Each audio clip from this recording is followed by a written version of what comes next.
Well, thank you, everyone. Thank you very much, Marcy. This is what an honor and what a large award. I live in an apartment in New York City. I'm not sure it's going to fit. It's actually ironic. The sculpture is of a nib pen, which I'm actually not even skilled enough to use. So when I found out that I won the award, I was informed that my being here and giving this speech was not a perk of the award, it was a requirement. In order to be the winner, I had to actually be here to accept it. We had planned a small trip, and I was planning on arriving back to New York City today, a small trip to Japan. So we had to make a slight adjustment in order for me to actually be here and be the prize winner. I say this just to let you know that I'm extremely jet lagged. I had lunch in Tokyo yesterday, and so I say this to lower your expectations. I didn't even have time to write a speech, so I'm just going to just do this off the cuff. It's a handkerchief. So, how incongruous is there? I'm here with Representative John Lewis, sharing the same podium as a guy who makes comics and a living legend and American hero. Now, I know you're thinking, John Lewis makes comics? Yes, he does. He's written 3 graphic novels about his role in the civil rights movement. But it is an honor to share this podium with Representative Lewis. Now I've got to say my thank yous. It's not the Oscars, but there are so many people I'm grateful to. I've got to do this in front of you good people, thanking entities and individuals, many of whom aren't even here. Thank you to the Herblock Foundation and to the judges for this honor. Thank you, Sarah and Marcy, for all your help. I know I'm supposed to say that I'm humbled by this award, but I never really understood that phrase. I'm a lot more humble when I don't win an award.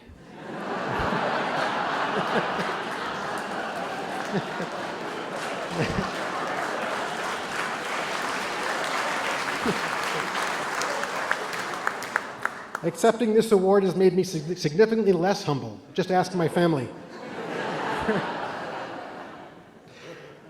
I recently saw Jerry Seinfeld give an acceptance speech for some award he got, and basically he said, awards are stupid. Who's to say who deserves an award? Why is this person the best just because he gets some trophy, no matter how big? And I'd say the same thing, but I can't. He can afford to say that. Everyone thinks he deserves an award. If I say this award doesn't mean I'm the best, I'm afraid you'll agree with me. If I say awards are dumb, there's no reason I deserve this. So many of my colleagues do such amazing work. Many of you will say, you know, he's right, and you'll go out and check emails until Representative Lewis speaks. So I say, awards are an objective, scientifically verifiable way of determining who is the best at anything, including art, including cartooning, and giving one out definitely merits people getting dressed up, packing into an august auditorium, and listening to a guy who spent the last year figuring out how to capture Trump's hair color in Photoshop thank a bunch of people they've never heard of.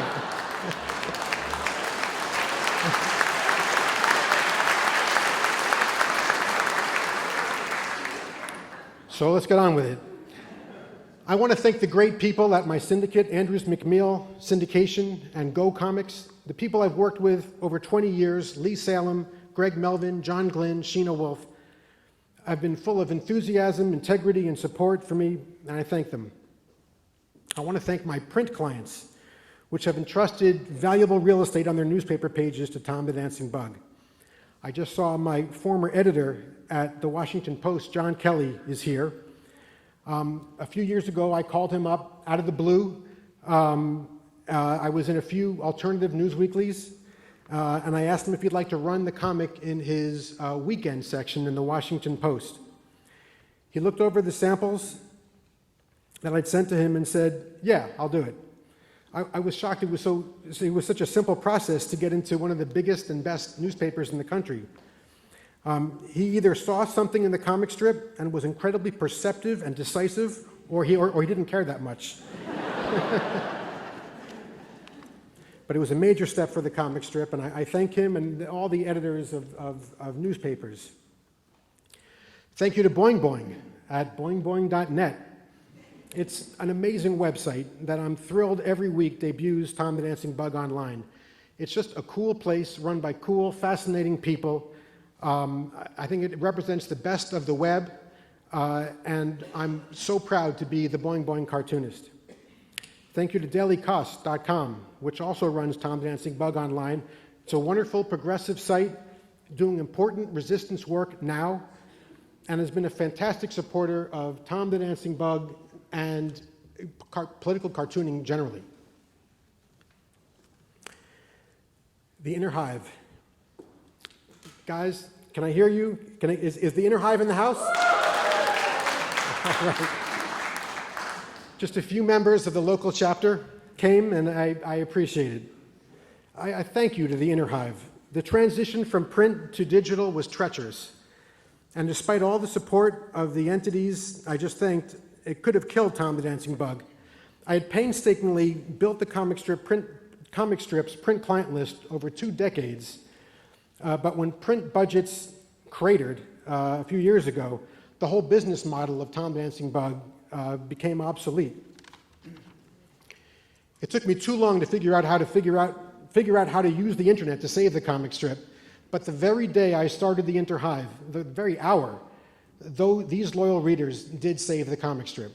The Inner Hive is the Tom the Dancing Bug club that gets the comics by email before they're published, plus my inane commentary and photos and extra comics and drafts and sketches and recipes and contests, whatever I can think of to justify the club, and the very modest membership fees. Extremely modest. Check them out. It's been wonderful having a direct relationship with the strip's most enthusiastic readers. The Inner Hive started as a last-ditch effort to save the comic strip, and it's just become a blast. Of course, I want to thank my friends, some of who made it here from considerable distances this evening. I'm honored by your presence and your friendship, even though I know you're only here to see Representative Lewis.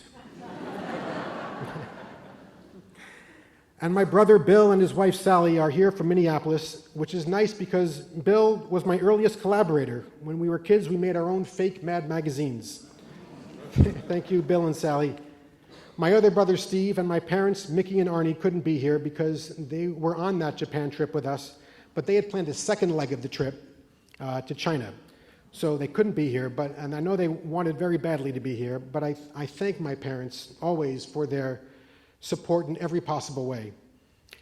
My brother Steve works here in DC in public relations and advocacy, and he told me this is an amazing time to make a speech about politics and political cartooning.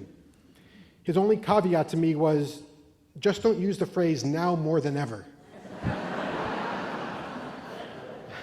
I said, if I can't use cliches, it's going to be a very short speech. And I guess that's for the better. My kids, Katie, Jake, and Zoe, I thank you for inspiring me just by being yourselves, for making me laugh and making me think and filling my life with joy, and just for being the reason I try to be my best to make you proud. I love you guys.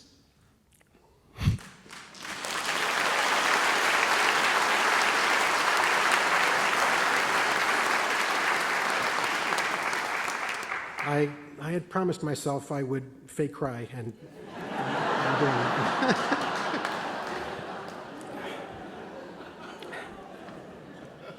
My wife, Andrea, means so much to me, but more relevant to these proceedings to the comic strip.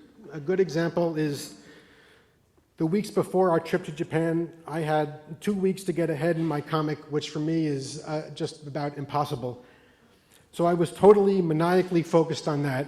Andrea, while working her own job very, very well, painstakingly planned the whole trip, train tickets, hotels, tours, restaurants.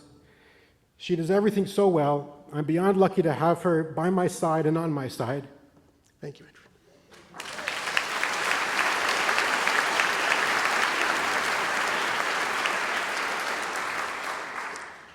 I want to acknowledge Marty Tubols, the finalist this year. Yes, please.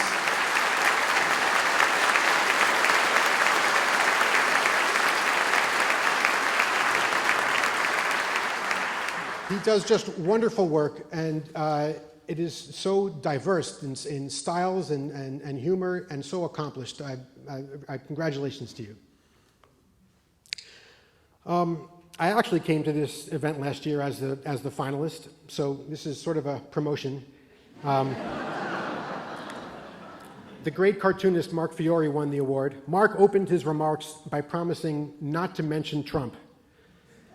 That was last spring. I don't have that luxury. I'm here because of Trump. Trump dragged me here, kicking and screaming. It's all about Trump now. Politics is about Trump. The stock market is about Trump. Science is about Trump. The air is about Trump. Star Wars is about Trump. My comic strip is about Trump. It's almost like he's not a political phenomenon, but a metaphysical phenomenon. Right now, it's Trump's universe. We just barely live in it. When I started Tom the Dancing Bug 26 years ago, it was not at all a political comic strip. It was this weird weekly comic strip about Australopithecines, giant wombats, a baby, and an animal that was so poorly drawn you couldn't tell what kind of animal it was, and whatever else I could think of to try to be funny and entertaining each week. That was the idea of Tom the Dancing Bug, whatever I can come up with each week. It was sort of like one of those fake Mad magazines that I used to do, but one feature a week, and where I was all the artists and all the writers. I started it professionally in 1990, and over the years, politics started to creep in every now and then. And I think this was for two reasons. One, as I grew up and grew older, I got more interested in the issues and became more meaningful to me. But probably more importantly, I found out that it was just one more way to fulfill my mission, to do whatever I could to be funny and entertaining each week on deadline. I found out this was an easy path to be funny, is to make fun of the jerks in charge. Like the kid in the back of the class drawing pictures of the teacher with crossed eyes and buck teeth.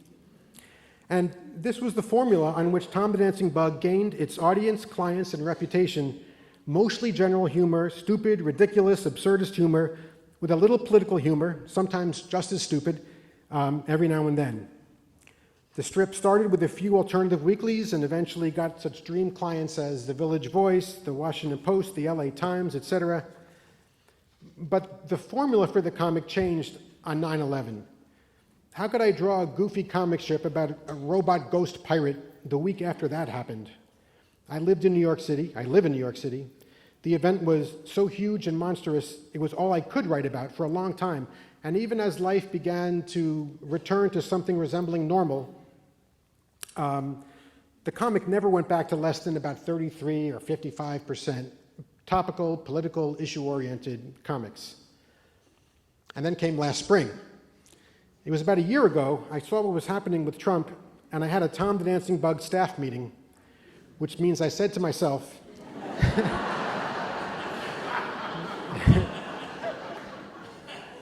the rise of Trump is the political phenomenon of my lifetime, and I've got to give the comic strip over to it.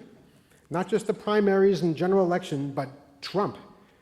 Whatever outcome, Trump's rise was the most important political event I've seen happen in my country. So with Trump, Tom the Dancing Bug's formula changed again, and it's been virtually all Trump all the time for about a year. I even started a totally separate daily comic strip about Trump for the last month of the election on the website The Nib.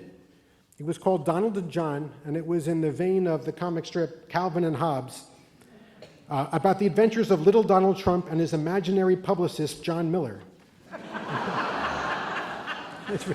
It ran for about 5 weeks. Believe me when I say that I can barely write one comic a week, barely. The fact that I had enough material to launch a daily comic strip says a lot about my relationship with the Trump phenomenon. And to the extent this award means anything, it's about my comics about Trump. The Trump phenomenon feels, to me, unprecedented. I've had administrations I've disagreed with vehemently, and in Tom the Dancing Bug, satirically and viciously. The Trump administration is malevolent and un-American. I really wanted to say here that we've never had this kind of fight before in my lifetime. I really tried to make the case in this speech, but reflecting on Representative Lewis's presence here, I couldn't. I was a white toddler in New Jersey watching Yogi Bear cartoons while Representative Lewis was literally putting his life on the line, resisting a government that was malevolent and un-American to say the least.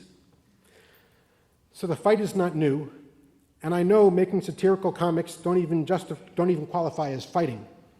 But the fight for justice, the most basic human rights, dignity and fairness, is as old as our country itself. What I think makes the Trump phenomenon different is that it is discontinuous. In my lifetime, we've made many steps forward, some small, some large, and some steps backward. But Trump feels like a giant leap back and to the side toward a cliff we didn't even know was there. It's a sudden intrusion to the path we were supposed to be on, including, in my tiny way, the path of my comic strip. I want to read you an email from a reader I got just a couple of days ago. I'm reading it in its entirety. It starts, "Your comic is the only one that ever made me laugh."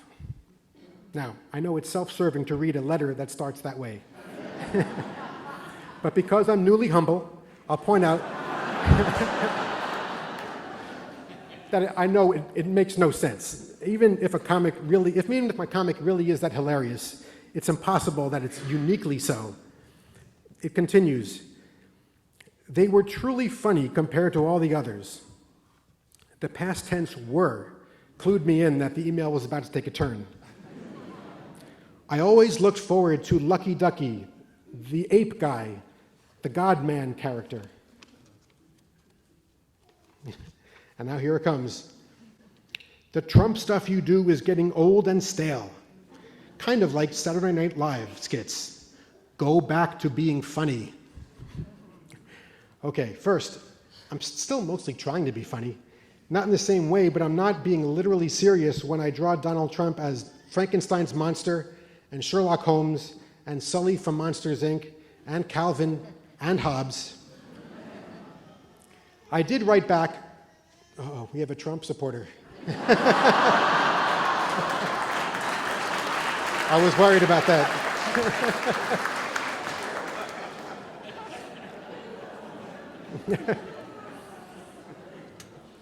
So I wrote back saying that I'm also looking forward to a time when I don't have to do any more Trump cartoons, probably more than he is. But while Trump is in power, doing what he's trying to do, ignoring it in my comic strip would feel wrong. It would be like I regressed back to being that toddler again, watching Yogi Bear cartoons while the John Lewises of the world are fighting for the soul of our country. But we don't pick our wars, and we don't pick our tools. Aside from being a citizen, Tom the Dancing Bug is the only tool I've got. So as ridiculous as that tool is, I'll use it to make my small contribution to the fight against the fascism, racism, injustice, cruelty, and kleptocracy that we're facing. And if we all use whatever tools we have and stick together, in the spirit of Herb Block and in the example of Representative Lewis, we can at least fight for higher ground. And I'll close with, now more than ever, thank you everyone for coming, and thank you very much for this honor.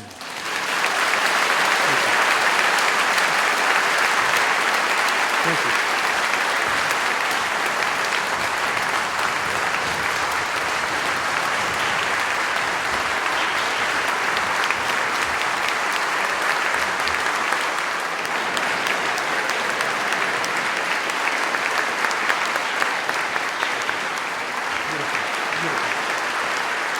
Thank you so much.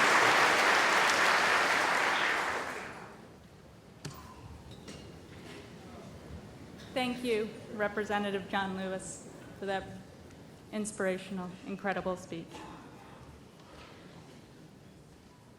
I would now like to take a few minutes for our winner and lecturer to have a quick Q&A from the audience. I'm going to take about 2 or 3 questions.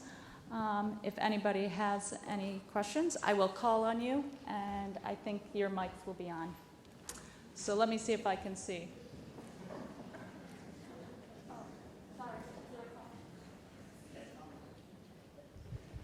Yes, my name is Vincent Schilling, and first I want to say congratulations. Your hilarious speech. I really enjoyed it. Thank you. I am a journalist. I'm a Native American journalist. I know Marty Two Bulls, and I have to say, Congressman, as a journalist of color, I cannot tell you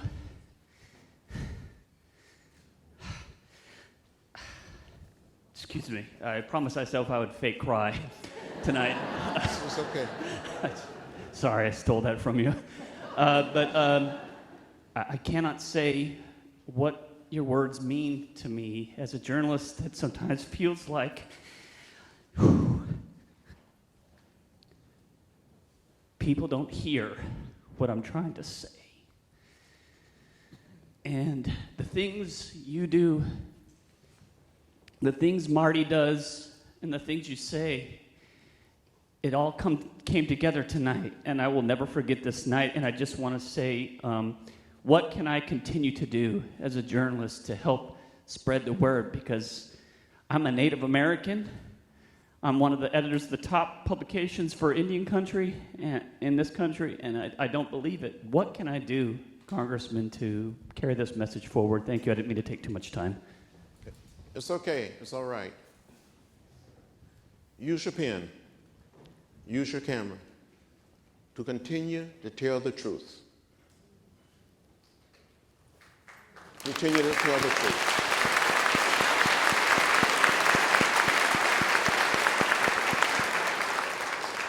Several years ago, I had an opportunity to visit Indian country, to meet and to talk with people. You need to tell the story. You need to inform people.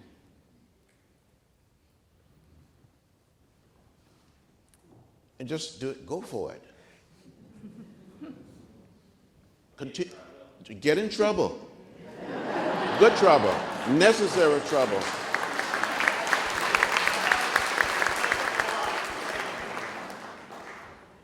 Any other question? Oh, it's so quiet. Well, maybe we will just go ahead and go upstairs to have the reception. Oh, do we, for beverages and reception? And please, please look at the winning cartoons that are in the Great Hall on your way up to the reception. I appreciate everything. Thank you.